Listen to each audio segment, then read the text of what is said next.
Hi hello ನಮಸ್ತೆ ಎಲ್ಲರಿಗೂ ಇನ್ಫಾಮೀಡಿಯಾ ಜಗತ್ತು ಚಾನಲಿನ ಮತ್ತೊಂದು ವಿಡಿಯೋಗೆ ಸ್ವಾಗತ ಸುಸ್ವಾಗತ.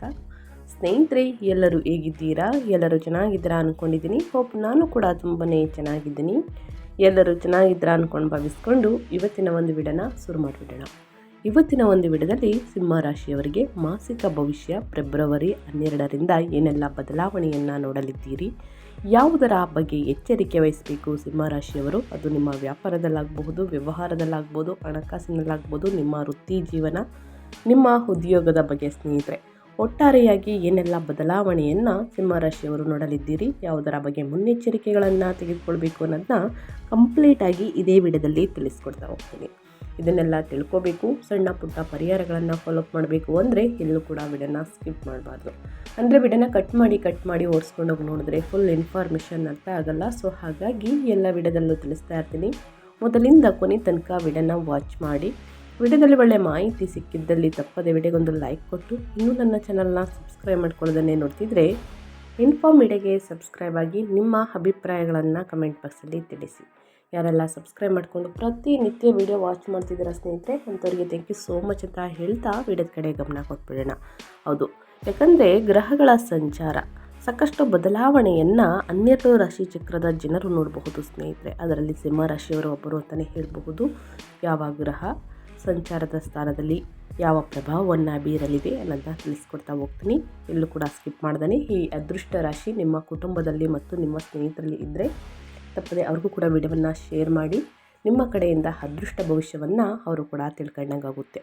ಮೊದಲನೇದಾಗಿ ಗ್ರಹಗಳ ಸಂಚಾರ ಹೇಗಿರಲಿದೆ ಅನ್ನೋದಾದರೆ, ಮಂಗಳ ಯೋಗಕಾರಕ 7ನೇ ಮನೆಯಲ್ಲಿ ಉಚ್ಚ ಸ್ಥಿತಿಯಲ್ಲಿ, ನಂತರ 8ನೇ ಮನೆಗೆ ಸ್ಥಳಾಂತರಗೊಳ್ಳಲಿದ್ದಾರೆ. ಇದು ಸಂಬಂಧಗಳಲ್ಲಿ ತೀವ್ರತೆ ಮತ್ತು ಅನಿರೀಕ್ಷಿತ ಅಡೆತಡೆಗಳ ಪ್ರಭಾವವನ್ನು ಬೀರಲಿದೆ. ಇನ್ನು ಸೂರ್ಯ 7ನೇ ಮನೆಯಲ್ಲಿ, ನಂತರ 8ನೇ ಮನೆಗೆ ಸ್ಥಳಾಂತರಗೊಂಡು ದಾಂಪತ್ಯದಲ್ಲಿ ಅಹಂಕಾರದ ಸಂಘರ್ಷ ಮತ್ತು ಆರೋಗ್ಯದ ಬಗ್ಗೆ ಎಚ್ಚರಿಕೆ ವಹಿಸಿ ಎಂದು ಪ್ರಭಾವವನ್ನು ಸೂಚನೆಯನ್ನು ಬೀರುತ್ತಿದೆ ಸ್ನೇಹಿತರೆ. ಇನ್ನು ಬುಧ 8ನೇ ಮನೆಯಲ್ಲಿ ಕುಂಭದಲ್ಲಿ ಒಳನೋಟ, ಸಂಶೋಧನೆ ಮತ್ತು ತೆರಿಗೆ ವಿಷಯಗಳ ಬಗ್ಗೆ ಪ್ರಭಾವವನ್ನು ಬೀರಲಿದೆ. ಇನ್ನು ಗುರು 12ನೇ ಮನೆಯಲ್ಲಿ ಮಿಥುನದಲ್ಲಿ ಖರ್ಚುಗಳು, ಆಧ್ಯಾತ್ಮ ಮತ್ತು ವಿದೇಶಿ ಸಂಪರ್ಕಗಳ ಮೇಲೆ ಪ್ರಭಾವವನ್ನು ಬೀರಲಿದೆ. ಇನ್ನು ರಾಹು 8ನೇ ಮನೆಯಲ್ಲಿ ಕುಂಭದಲ್ಲಿ ಅನಿರೀಕ್ಷಿತ ಘಟನೆಗಳು ಮತ್ತು ರಹಸ್ಯ ಆತಂಕಗಳನ್ನು ಬೀರಲಿದೆ. ಇದು ಗ್ರಹಗಳ ಸಂಚಾರ ಮತ್ತು ಗ್ರಹಗಳ ಸ್ಥಾನ ಬದಲಾವಣೆ ಅಂತಲೇ ಹೇಳಬಹುದು. ಫೆಬ್ರವರಿ 2026 ನಿಮ್ಮ ತಾಳ್ಮೆ ಮತ್ತು ಸಹಿಷ್ಣುತೆಯನ್ನು ಪರೀಕ್ಷಿಸುವ ತಿಂಗಳಾಗಿದೆ. ಬ್ರಹ್ಮಾಂಡದ ದೃಷ್ಟಿ ಈಗ ನಿಮ್ಮ 8ನೇ ಮನೆಯ ಕುಂಭ ರಾಶಿ ಮೇಲಿದೆ ಸ್ನೇಹಿತರೆ. ಇದು ಪರಿವರ್ತನೆ, ಆಯುಷ್ಯ ಮತ್ತು ಹಠಾತ್ ಘಟನೆಗಳ ಸ್ಥಾನ. ಗ್ರಹಗಳಲ್ಲಿ ಇಲ್ಲಿ ಒಂದೊಂದಾಗಿ ಸೇರುವುದರಿಂದ ಜೀವನವು ಅನಿರೀಕ್ಷಿತ ತಿರುವುಗಳನ್ನು ಪಡೆಯಬಹುದು. ಇದು ಕೆಟ್ಟದಿಲ್ಲದಿದ್ದರೂ ಸ್ನೇಹಿತರೆ, ನಿಮ್ಮನ್ನು ಆಶ್ಚರ್ಯಗೊಳಿಸುವುದು ಮಾತ್ರ ಖಚಿತ ಅಂತಲೇ ಹೇಳಬಹುದು. ಫೆಬ್ರವರಿ ತಿಂಗಳು ಮಂಗಳನು 7ನೇ ಮನೆಯಲ್ಲಿ ಉಚ್ಚನಾಗಿರುವುದರಿಂದ ಸ್ನೇಹಿತರೆ, ಸಾರ್ವಜನಿಕ ಜೀವನದಲ್ಲಿ ಶಕ್ತಿಯುತವಾಗಿರುವಿರಿ. ಆದರೆ ತಿಂಗಳ ಕೊನೆಯಲ್ಲಿ ಮಂಗಳನು ರಾಹುವಿನೊಂದಿಗೆ ಸೇರುವುದು ಉದ್ವೇಗಕ್ಕೆ ಕಾರಣವಾಗಬಹುದು. ಈ ಸಮಯವು ಹೊಸ ಸಾಹಸಗಳಿಗಿಂತ ಸಂಶೋಧನೆ ಮತ್ತು ಆತ್ಮಾವಲೋಕನಕ್ಕೆ ಹೆಚ್ಚು ಪೂರಕವಾಗಿದೆ ಅಂತಲೇ ಹೇಳಬಹುದು. ಇದು ಒಟ್ಟಾರೆ ಭವಿಷ್ಯ ಹೀಗಿರಲಿದೆ ಸ್ನೇಹಿತರೆ. ಇನ್ನು ಒಂದೊಂದಾಗಿ ತಿಳಿಸ್ಕೊಡ್ತಾ ಹೋದರೆ, ವೃತ್ತಿ ಮತ್ತು ವ್ಯವಹಾರದ ಬಗ್ಗೆ, ನಿಮ್ಮ ಆರೋಗ್ಯದ ಬಗ್ಗೆ ಏನೆಲ್ಲ ಬದಲಾವಣೆಯನ್ನು ನೋಡಲಿದ್ದೀರಿ, ಯಾವುದರ ಬಗ್ಗೆ ಮುನ್ನೆಚ್ಚರಿಕೆಗಳನ್ನು ತೆಗೆದುಕೊಳ್ಬೇಕು ಅನ್ನೋದನ್ನ ತಿಳಿಸ್ಕೊಡ್ತಾ ಹೋಗ್ತೀನಿ. ಫೆಬ್ರವರಿ ಸ್ನೇಹಿತರೆ, ಮೊದಲು 3 ವಾರಗಳು ಸಿಂಹರಾಶಿಯವರಿಗೆ ವ್ಯವಹಾರಕ್ಕೆ ಪೂರಕವಾಗಿದೆ. 7ನೇ ಮನೆಯ ಉಚ್ಚ ಮಂಗಳನು ಒಪ್ಪಂದ ಮತ್ತು ಮಾತುಕತೆಗಳಲ್ಲಿ ನಿಮಗೆ ಹೆಚ್ಚಿನ ಬಲ ನೀಡುತ್ತಾನೆ. ಪಾಲುದಾರಿಕೆ ವ್ಯವಹಾರದಲ್ಲಿ ಇರುವವರು ವೇಗವಾಗಿ ಬೆಳೆಯುತ್ತಾರೆ. ಆದರೆ 7ನೇ ಮನೆಯಲ್ಲಿ ಸೂರ್ಯನು ಇರುವುದರಿಂದ ಪಾಲುದಾರರೊಂದಿಗೆ ಅಥವಾ ಗ್ರಾಹಕರೊಂದಿಗೆ ಅಹಂಕಾರದ ಸಂಘರ್ಷವಾಗದಂತೆ ನೋಡಿಕೊಳ್ಳಿ. ಗ್ರಹಗಳು 8ನೇ ಮನೆಗೆ ಸ್ಥಳಾಂತರಗೊಳ್ಳುತ್ತಿದ್ದಂತೆ ಕೆಲಸದ ವಾತಾವರಣವು ಸ್ವಲ್ಪ ಕಠಿಣವಾಗಬಹುದು. ಕಚೇರಿ, ರಾಜಕೀಯ ಅಥವಾ ಗುಪ್ತ ವಿರೋಧಗಳು ಎದುರಾಗಬಹುದು. ಅಂದುಕೊಂಡ ಕೆಲಸಗಳು ಸಮಯಕ್ಕೆ ಸರಿಯಾಗಿ ಪೂರ್ಣಗೊಳ್ಳದಿರಬಹುದು. ಆದರೆ ಸಂಶೋಧನೆ, ವಿಮೆ, ಆಡಿಟಿಂಗ್ ಅಥವಾ ಜ್ಯೋತಿಷ್ಯದಂತಹ ಗುಪ್ತ ವಿದ್ಯೆಗಳ ಕ್ಷೇತ್ರದಲ್ಲಿ ಇದ್ದವರಿಗೆ ಇದು ಅದ್ಭುತ ಸಮಯ ಅಂತಲೇ ಹೇಳಬಹುದು. ರಹಸ್ಯ ಮಾಹಿತಿಯನ್ನು ಹೊರತೆಗೆಯುವ ಕೆಲಸದಲ್ಲಿ ನೀವು ಯಶಸ್ವಿಯಾಗುತ್ತೀರಿ ಸಿಂಹರಾಶಿಯವರು. ನಿಮ್ಮ ವೃತ್ತಿ ಮತ್ತು ವ್ಯವಹಾರದಲ್ಲಿ ಏನೆಲ್ಲ ಬದಲಾವಣೆಯನ್ನು ನೋಡಲಿದ್ದೀರಿ ಅನ್ನೋದನ್ನ ತಿಳಿಸ್ಕೊಟ್ಟಿದ್ದು. ಯಾರನ್ನು ಕೂಡ ಈ ಸಮಯದಲ್ಲಿ ಕುರುಡರಾಗಿ ವ್ಯವಹಾರದಲ್ಲಿ ಸ್ನೇಹಿತರೆ ಯಾವುದೇ ಸಹಿಯನ್ನು ಹಾಕಬೇಕಾದ್ರೆ ಬಹಳಷ್ಟು ಎಚ್ಚರಿಕೆ ವಹಿಸಿ 1, 2, 3 ಬಾರಿ ಯೋಚಿಸಿ ನಿರ್ಧಾರಗಳನ್ನು ತೆಗೆದುಕೊಳ್ಳಿ, ಒಳಿತಾಗಲಿದೆ. ಇನ್ನು ನಿಮ್ಮ ಹಣಕಾಸಿನ ಬಗ್ಗೆ ಹೇಳೋದಾದರೆ, ನಿಮ್ಮ ಫೈನಾನ್ಸ್ ಬಗ್ಗೆ ಹೇಳೋದಾದರೆ, ಸಿಂಹರಾಶಿಯವರು ಈ ತಿಂಗಳಲ್ಲಿ ಏನೆಲ್ಲ ಬದಲಾವಣೆಯನ್ನು ನೋಡಲಿದ್ದೀರಿ, ಯಾವುದರ ಬಗ್ಗೆ ಮುನ್ನೆಚ್ಚರಿಕೆಗಳನ್ನು ತೆಗೆದುಕೊಳ್ಬೇಕು ಅಂದರೆ, ಆರ್ಥಿಕವಾಗಿ ಇದು ಏರಿಳಿತಗಳ ತಿಂಗಳು. 2ನೇ ಮನೆಯಲ್ಲಿರುವ ಕೇತುವು ಹಣ ಉಳಿಸಲು ಅಡೆತಡೆಗಳನ್ನು ತರಬಹುದು. 12ನೇ ಮನೆಯಲ್ಲಿರುವ ಗುರುವು ನಿಮ್ಮ ಆರೋಗ್ಯ, ಧಾರ್ಮಿಕ ಕಾರ್ಯ ಅಥವಾ ವಿದೇಶ ಪ್ರವಾಸಕ್ಕಾಗಿ ಹೆಚ್ಚಿನ ಖರ್ಚನ್ನು ಸೂಚಿಸುತ್ತಾರೆ. ಹಣವು ನಿಮ್ಮ ಕೈಯಿಂದ ಜಾರುತ್ತಿರುವಂತೆ ಅನ್ನಿಸಬಹುದು. ಆದರೆ 8ನೇ ಮನೆಯ ಗ್ರಹಗತಿಗಳು ಅನಿರೀಕ್ಷಿತ ಧನಲಾಭವನ್ನು ತರಬಲ್ಲವು.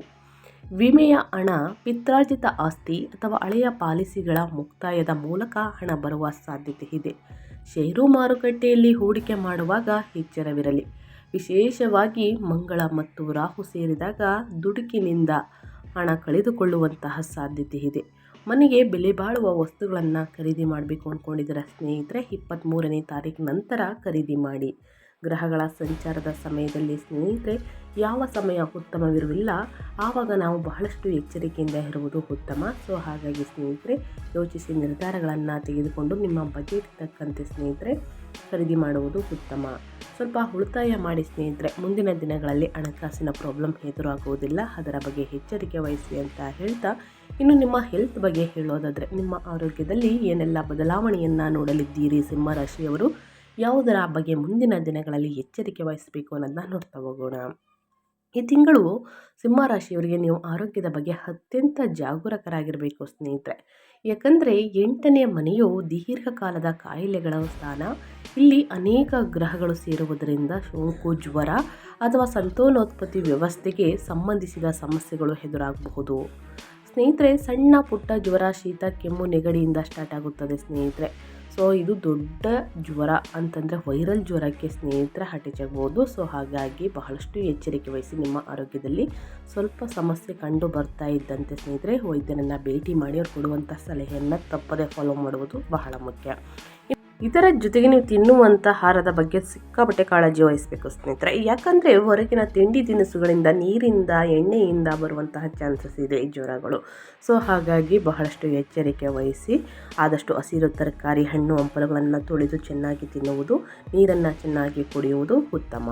ಇನ್ನು ಫೆಬ್ರವರಿ 23ರ ನಂತರ ಮಂಗಳನು 8ನೇ ಮನೆಗೆ ಪ್ರವೇಶಿಸುವುದರಿಂದ ಅಂಗಾರಕ ಯೋಗ ಉಂಟಾಗುತ್ತದೆ.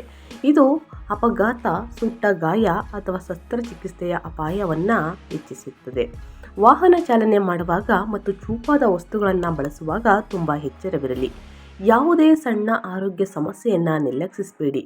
ಸಕಾಲಿಕ ಚಿಕಿತ್ಸೆಯಿಂದ ದೊಡ್ಡ ಅಪಾಯವನ್ನು ಸ್ನೇಹಿತರೆ ತಪ್ಪಿಸಬಹುದು. ಸೊ ಹಾಗಾಗಿ ಬಹಳಷ್ಟು ಎಚ್ಚರಿಕೆ ವಹಿಸಿ ಉತ್ತಮ. ಇನ್ನು ನಿಮ್ಮ ಕುಟುಂಬದ ಬಗ್ಗೆ ಹೇಳೋದಾದರೆ, ವೈಯಕ್ತಿಕ ಜೀವನದ ಬಗ್ಗೆ ಹೇಳೋದಾದರೆ, ನಿಮ್ಮ ಸಂಬಂಧಗಳ ಬಗ್ಗೆ ಹೇಳೋದಾದರೆ ಏನೆಲ್ಲ ಬದಲಾವಣೆಯನ್ನು ನೋಡಲಿದ್ದೀರಿ ಸ್ನೇಹಿತರೆ, ಯಾವುದರ ಬಗ್ಗೆ ಮುಂದಿನ ದಿನಗಳಲ್ಲಿ ಎಚ್ಚರಿಕೆ ವಹಿಸಬೇಕು ಸಿಂಹರಾಶಿಯವರು ಅಂದರೆ, ಸಂಬಂಧಗಳಲ್ಲಿ ತೀವ್ರತೆ ಇರುತ್ತದೆ. ಈ ತಿಂಗಳಲ್ಲಿ ಮನೆಯಲ್ಲಿ ಶುಭ ಕಾರ್ಯ ನಡೆಯಲಿದೆ. ಅದರಿಂದ ಮನಸ್ತಾಪಗಳನ್ನು ಮಾಡ್ಕೊಳ್ಳೋಕೆ ಹೋಗಬೇಡಿ ಸಣ್ಣ ಪುಟ್ಟ ವಿಷಯಗಳಿಗೆ. ಫೆಬ್ರವರಿ ಮಧ್ಯದವರೆಗೆ 7ನೇ ಮನೆಯಲ್ಲಿರುವಂತಹ ಉಚ್ಚ ಮಂಗಳ ಮತ್ತು ಸೂರ್ಯ ದಾಂಪತ್ಯದಲ್ಲಿ ಅತಿಯಾದ ಉದ್ವೇಗ ತರಬಹುದು. ಸಂಗಾತಿಯ ವರ್ತನೆ ಆಕ್ರಮಣಕಾರಿಯಾಗಿರಬಹುದು. ಸಾಮರಸ್ಯ ಕಾಪಾಡಲು ನಿಮ್ಮ ಅಹಂಕಾರವನ್ನು ಬದಿಗಿಡುವುದು ಅನಿವಾರ್ಯ. ಗ್ರಹಗಳು 8ನೇ ಮನೆಗೆ ಸೇರಿದಾಗ ಅತ್ತೆ ಮಾವನ ಮನೆಯವರೊಂದಿಗೆ ಸಣ್ಣ ಪುಟ್ಟ ವಿವಾದಗಳು ಅಥವಾ ಜಂಟಿ ಆಸ್ತಿಯ ಬಗ್ಗೆ ಚರ್ಚೆಗಳು ನಡೆಯಬಹುದು. ಈ ಕಠಿಣ ಸಮಯದಲ್ಲಿ ನೀವು ಸಂಗಾತಿಗೆ ಬೆಂಬಲವಾಗಿ ನಿಂತರೆ ನಿಮ್ಮ ನಡುವಿನ ಬಂಧವು ಮತ್ತಷ್ಟು ಗಟ್ಟಿಯಾಗಿರುತ್ತದೆ. 2ನೇ ಮನೆಯ ಕೇತುವಿನ ಪ್ರಭಾವದಿಂದ ಮಾತು ಕಠಿಣವಾಗದಂತೆ ನೋಡಿಕೊಳ್ಳಿ.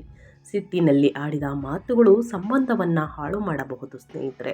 ಸೊ ಹಾಗಾಗಿ ದುಡುಕಿನ ನಿರ್ಧಾರಗಳನ್ನು ಮಾಡುವುದಕ್ಕೆ ಹೋಗಬೇಡಿ. ಸಿಟ್ಟಿನಿಂದ ಆಡಿದ ಮಾತುಗಳನ್ನು ಸ್ನೇಹಿತರೆ ಮರೆಯಲು ಕಷ್ಟವಾಗಬಹುದು. ಸೊ ಹಾಗಾಗಿ ನಿಮ್ಮ ಮಾತಿನ ಮೇಲೆ ಒಂದು ಗಮನವಿರಲಿ. ಅತಿಯಾದ ಕೋಪ ಒಳಿತಲ್ಲ. ಆದಷ್ಟು ಸಣ್ಣ ಪುಟ್ಟ ವಾದ ವಿವಾದಗಳು, ಮನಸ್ತಾಪಗಳು ಬಂದಿದ್ದಲ್ಲಿ ಕೂತು ಮಾತನಾಡಿ ಬಗೆಹರಿಸ್ಕೊಳ್ಳಿ.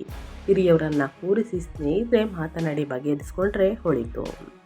ಇನ್ನು ಅದೇ ರೀತಿ ವಿದ್ಯಾರ್ಥಿಗಳ ಬಗ್ಗೆ ಹೇಳೋದಾದರೆ ಏನೆಲ್ಲ ಬದಲಾವಣೆಯನ್ನು ನೋಡಲಿದ್ದೀರಿ, ಯಾವುದರ ಬಗ್ಗೆ ಮುನ್ನೆಚ್ಚರಿಕೆಗಳನ್ನು ತೆಗೆದುಕೊಳ್ಬೇಕು ಅಂದರೆ, ಯಾವುದೇ ವಿಷಯದ ಆಳಕ್ಕೆ ಇಳಿದು ಕಲಿಯಲು ಇದು ಉತ್ತಮ ಸಮಯ ಅಂತಲೇ ಹೇಳ್ಬೋದು. ಫೆಬ್ರವರಿ 2ನೇ ವಾರದಿಂದ ಬುಧನ ಸಂಚಾರವು ತಾಂತ್ರಿಕ ಮತ್ತು ವೈಜ್ಞಾನಿಕ ಅಧ್ಯಯನಕ್ಕೆ ಪೂರಕವಾಗಿದೆ ಸ್ನೇಹಿತರೆ.